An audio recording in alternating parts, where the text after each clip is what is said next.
여러분 새해 복 많이 받으십시오. 자동차 마케터의 시선의 이순환입니다. 22년 현대차 그룹은 현대 최고의 성과를 올린 가운데 연말에는 사우디에 현지 공장을 짓겠다는 MOU를 체결했습니다. 사우디에는 이미 루시드를 포함하여 사우디 최초의 자동차 브랜드가 되는 시어가 현지 생산 계획을 확정했고, 중국의 신생 전기차 업체 이노베이트도 현지 업체와 투자 MOU를 체결한 상태입니다. 자, 그렇다면 현대차는 왜 갑자기 사우디에 뛰어들어 현지 공장을 짓겠다는 것일까요? 그동안 외국 자동차 메이커 유치를 통한 자동차 산업 육성은 사우디 정부의 수건 사업이 되었습니다. 그러나 일본의 이수주 자동차, 독일의 만 벤츠 트럭, 그리고 스웨덴의 볼보 트럭의 제조 거점 유치에는 성공했지만 승용차 공장 유치는 지금까지 실현되지 못했습니다. 그나마 현재 추진되고 있는 트럭 생산도 KD 조립 형식에서 크게 벗어나지 못하고 있는 수준입니다. 이렇게 사우디에서 자동차 산업이 실현되지 못하고 있는 이유는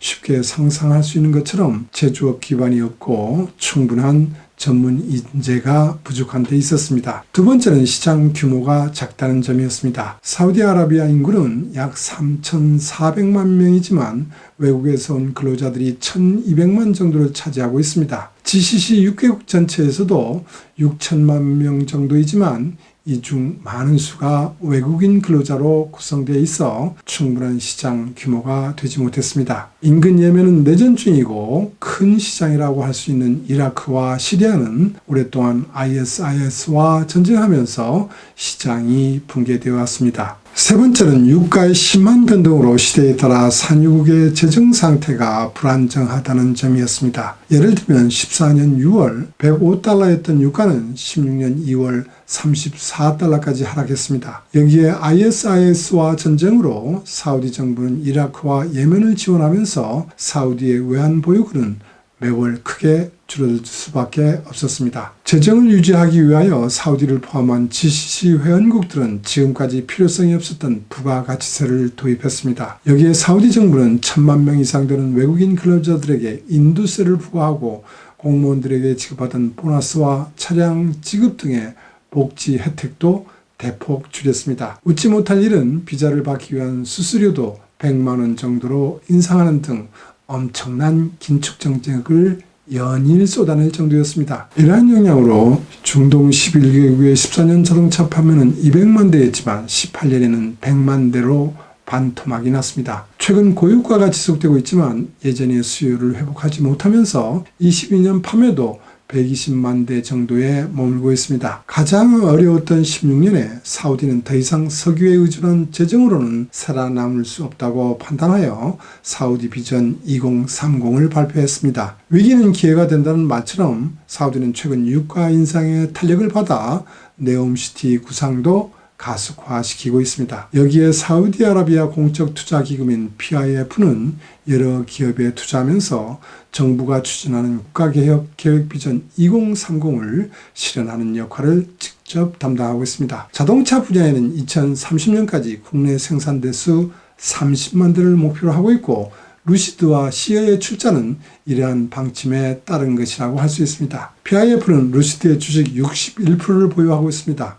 루시드는 미국 애리조나주에 있는 공장에서 사전에 생산된 루시드의 부품을 사용하여 녹다운 방식으로 사우디에서 처음 생산합니다. 그 이후 사업을 좀 더 구체화하여 완성차 생산을 시작할 예정입니다. 초기에 생산한 차량은 사우디 국내 시장에 판매하지만 최종적으로는 세계 시장으로 수출한다는 계획으로 풀 가동 시의 생산 능력은 15만 대를 목표로 하고 있습니다. 루시드에 더하여 작년 11월 왕세자는 사우디 최초의 전기차 브랜드 시어를 발표했습니다. 이 브랜드는 사우디아라비아 국내 및 인근 중동 국가와 북아프리카 지역을 대상으로 세단과 SUV 차량의 설계, 제조, 판매를 행하게 됩니다. 시어는 사우디의 공적 투자 자금 PIF와 대만의 폭스콘과의 합병 기업입니다. 사우디는 부품 산업이 매우 취약하기 때문에 독일 BMW로부터 차량 개발에 필요한 부품 기술의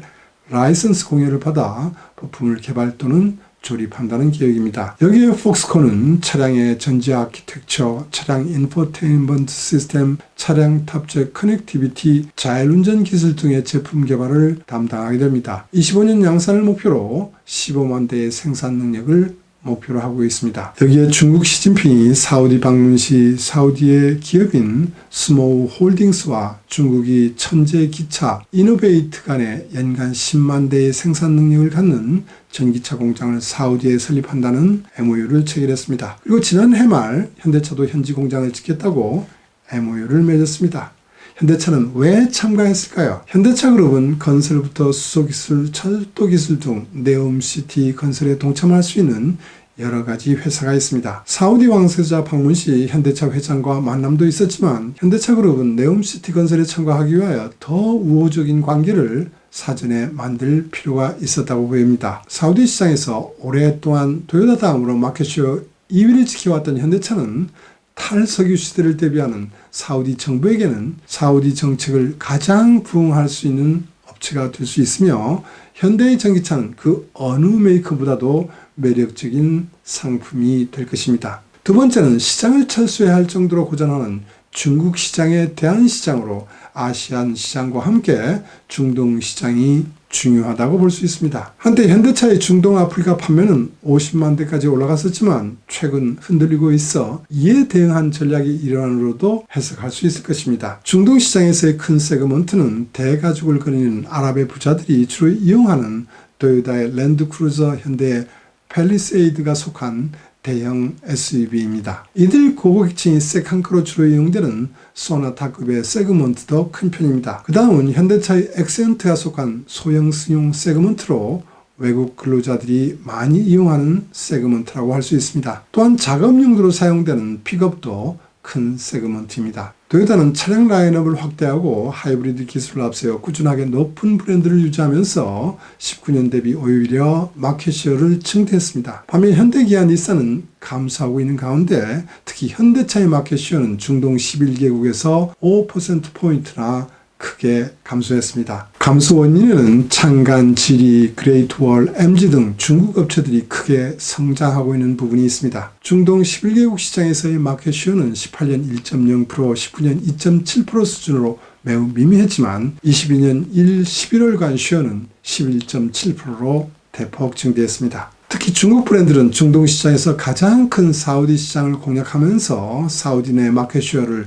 15.8%까지 끌어올리는 엄청난 파워를 보이고 있습니다. 중국 업체들이 공세해 현대차의 사우디 마켓쉐어는 8.4%포인트 감소하면서 직격탄을 맞고 있는 듯합니다. 중동의 현대도 토요타와 중국 업체에 포위당하기 시작하는 위기에 놓여 있다고 보입니다. 중대형 SUV에서는 토요타, 닛산, GM, 포드가 굳건한 지위를 구축하고 있고 중대형 승용차는 토요타의 캠리를 따라가지 못하고 있습니다. 현대차의 강점인 중소형 승용차와 SUV는 중국 브랜드의 위협을 당하고 있습니다. 창가는 현대차가 하지 못했던 픽업도 판매하고 있습니다. 토요타는 중형 이상의 세단과 SUV 픽업에서 절대 우위를 차지하고 있는 반면 현대차는 엘란트라급의 중소형차와 소형 SUV에서 강세를 보이고 있습니다. 토요타차는 돈 있고 대가족을 거느리는 아랍 고객들이 주로 사용하는 편입니다. 반면 현대차는 중동에 나와서 일하고 있는 이집트, 필리핀, 인도, 파키스탄 등의 외국 근로자들이 상대적으로 많이 이용하는 차입니다. 이 부분이 현대의 브랜드의 취약성을 말해주고 있는 것 같습니다. 코로나 기간 동안 토요타는 새 차종 이상의 신차를 추가 투입했습니다. 반면 현대차는 아이오닉 5만 추가했고 토요타처럼 하이브리드 버전을 추가했지만 판매 대수에서는 아직 미미한 수준입니다. 또한 전기차에 집중하는 전략을 추진하는 기아의 경우 25년부터 K5 중국에서 수입되는 페가스 차량이 단산된다고 합니다. K5는 기아의 브랜드 견인 모델로 중국 브랜드의 차들과 절대적인 우위도 갖고 있습니다. 차기 K3를 기본으로 사이즈를 증대하여 대응한다고 하지만 고객들은 그 본질을 알아보게 될 것입니다. 이처럼 현대차 기아가 안고 있는 중동 시장의 문제점을 고려한다면 현대차의 사우디 내 공장 전개 전략은 매우 타당하게 보입니다.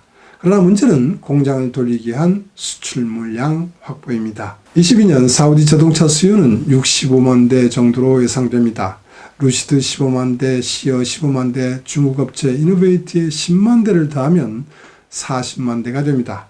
생산되는 차량의 대부분을 수출해야 됩니다.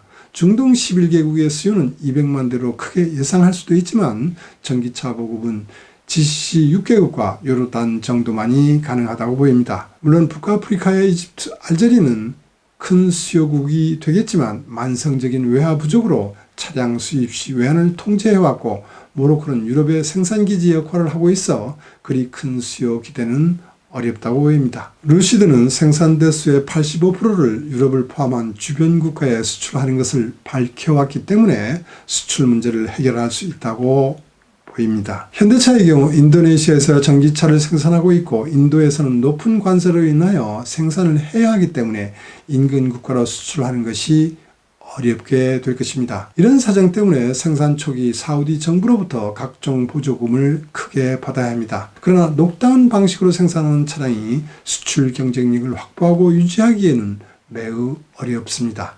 그렇기 때문에 생산이 본격 가동하게 되면 부품 산업 유치가 성공의 키를 잡게 될 것인데 그 과정은 결코 쉬운 일이 아닐 것입니다. 루시드도 지금 사우디에서 서플라이 체인 구축에 고생을 하고 있다고 합니다. 향후 생산 대수가 계획대로 40만 대 플러스 알파가 되면 근무적으로 자동차 부품 메이커가 참여할 여지는 충분히 생겨날 수 있다고 보입니다. 이런 상황에서 움직이는 업체들도 있습니다. 전기차에서 가장 중요한 배터리 산업에서는 기업 유치가 착착 진행되고 있다고 합니다. 호주의 신생기업 아바스 그룹은 22년 2월 사우디에 전기차용 전지 생산 공장을 설립한다는 MOU를 체결했다고 합니다. 호주의 또 다른 EV 메탈스 그룹도 사우디에 전극 소재를 제조한다고 발표했습니다. 어떤 사례에서도 사우디 정부가 제공하는 인센티브에 대한 구체적인 정보는 없지만 사우디에 통큰 지원이 있을 가능성은 크다고 보입니다. 현대차도 사우디 정부가 제시하는 여러 가지 조건을 보고 최종 결정할 것으로 보입니다만 현대차는 부품 KD 판매도 차량 판매 대수로 간주하고 있기 때문에 대규모 투자보다는 실용적인 투자를 통하여 브랜드 이미지를 개선하고 중동 지역용 전기차를 만들 것으로 예상해 봅니다. 오늘은 여기까지입니다. 시청해 주셔서 감사합니다.